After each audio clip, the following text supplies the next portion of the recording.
Plusieurs études réalisées sur le marché des biomédicaments prévoient une poursuite du fort développement de ce marché dans les années à venir. Les biomédicaments représentent une part de plus en plus importante du pipeline et du chiffre d'affaires de grandes firmes pharmaceutiques mondiales. Sur les 10 médicaments les plus vendus dans le monde, 5 sont des biomédicaments. Humira, Enbrel, Lantus, Remicade et Mabtera. Pour Sanofi, première entreprise pharmaceutique française, les produits biologiques représentent 80% du portefeuille des projets en développement et 45% du chiffre d'affaires.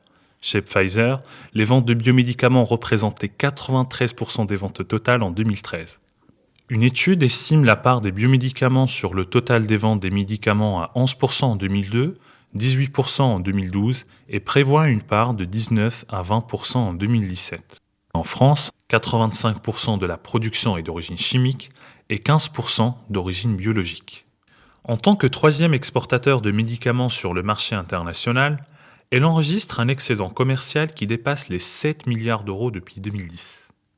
En termes d'emploi, la moitié des effectifs est localisée dans un petit nombre de régions.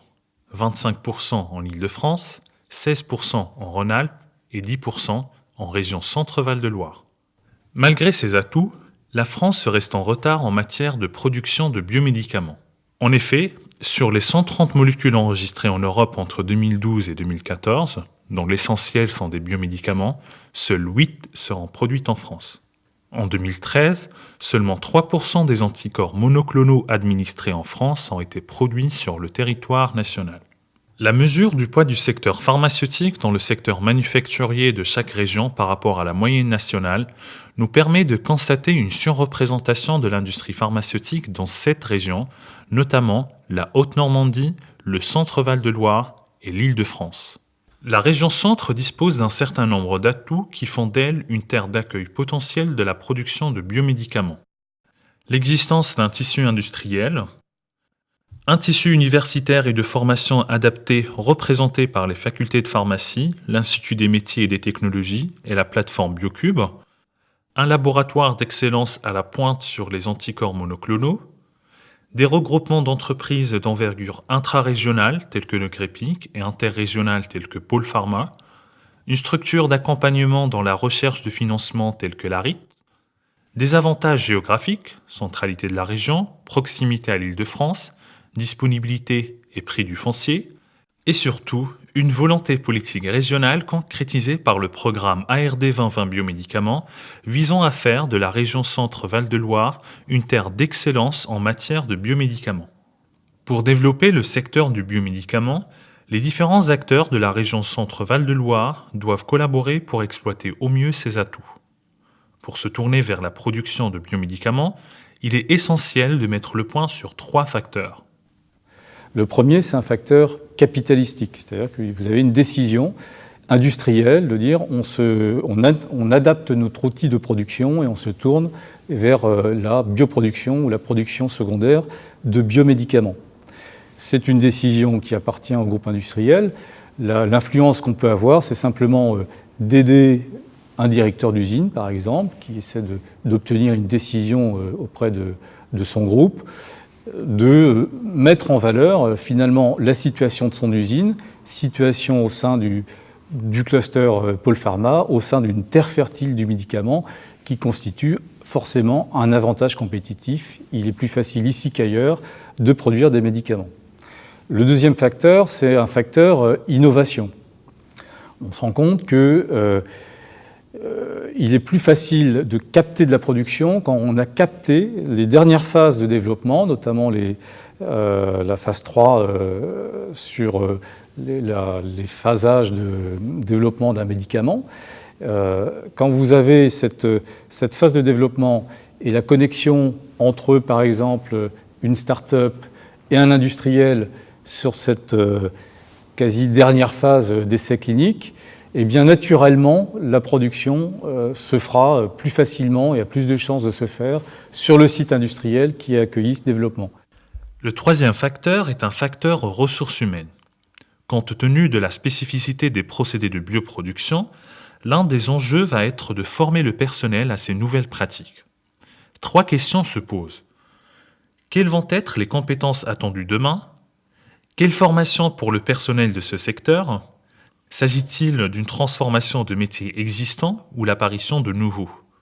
Pour identifier les besoins en compétences et y répondre par des formations adaptées, la collaboration doit se faire entre différents acteurs: industriels, start-up, clusters, centres de formation, professionnels de la santé. À titre d'exemple, l'IMT a proposé une formation adaptée aux besoins de reconversion vers la bioproduction d'une partie du site de Sanofi à Vitry-sur-Seine. En 2009, près de 200 millions d'euros ont été investis pour la reconversion. 64 personnes ont été ainsi formées en 2 temps, 15 jours de théorique et 5 jours de pratique. À la suite de cette formation, les techniciens, opérateurs et agents de maîtrise étaient opérationnels sur les nouveaux procédés de fabrication. Est-ce que se tourner vers la bioproduction nécessite de faire table rase de notre outil industriel? Cela dépend de quoi on parle en fait. Si on parle de la bioproduction primaire, c'est vrai que nos sites d'origine chimique ne sont pas adaptés, et là il faut tout refaire. On a un cas d'école qui est d'ailleurs pas sur la région centre, mais sur le périmètre Pôle Pharma à Vitry, le site de Sanofi, mais là on repart de zéro. En revanche, si on parle de production secondaire de médicaments d'origine biologique, là on a déjà des capacités, ou alors c'est atteignable, c'est plus facilement réalisable. Comme je le disais tout à l'heure, la production de médicaments d'origine biologique est souvent une production sous forme de lyophilisés ou d'injectables. On a un certain nombre d'acteurs qui produisent déjà de l'injectable et puis d'autres qui sont en train de se tourner.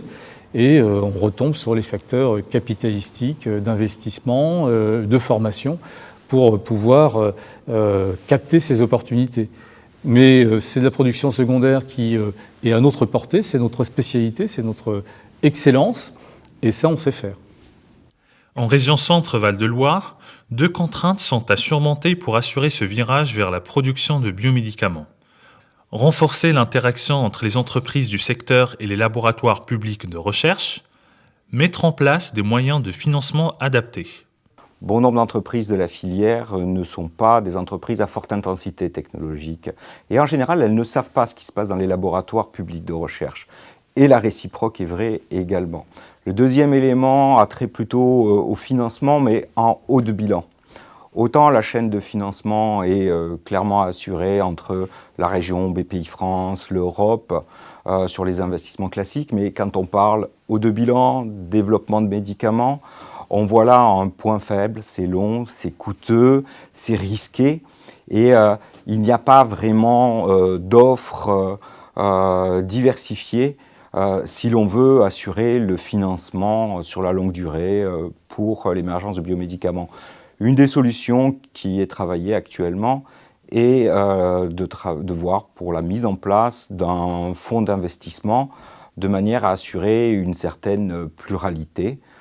C'est un dossier qui avance avec l'ensemble des partenaires, que ce soit Pôle Pharma, l'université, l'IMT, mais également les autres financeurs publics. Cela se fait aussi en association avec des fonds privés. Dans ce contexte de fort développement des biomédicaments, comment la région Centre-Val de Loire pourra-t-elle exploiter au mieux ses atouts tout en surmontant les contraintes pour devenir une terre d'excellence en matière de biomédicaments?